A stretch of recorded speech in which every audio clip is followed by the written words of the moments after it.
Okay, so when you have a dark toned paper or even medium to dark, rather if you turn the graphite and just switch the page over, you'd never be able to see your lines. So I found out about white transfer paper a few years ago from a friend who does scratchboard, and so I was super excited to find out that because it makes a big difference. The other trick that I do is I usually just have a blank piece of white paper that I put under the edge here because you can't find your edge, and so lots of times you'll draw and realize you're half off the paper. So the little tricky with the white transfer paper because it's harder to see where you are and where you've been, so you have to lift it up and check, and otherwise it's pretty much the same process.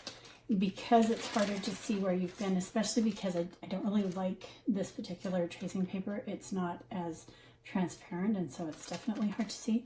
So I'm just gonna lay it down, and then once I put this under it, I'll have a better idea where it's gonna fall. And just be forewarned, white transfer paper does come off on everything.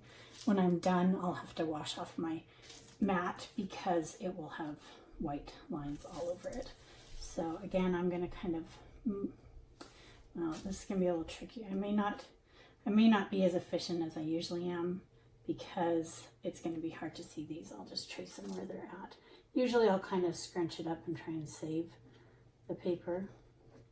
And again, I'm still using a just the different colored ballpoint pen just because I find it helps me see where I've been.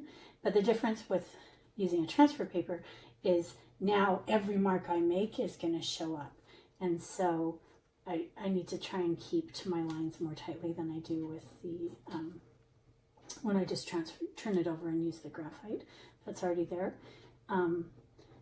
The nice thing about that too is I don't ever have to go back over the lines because they're very, very vivid.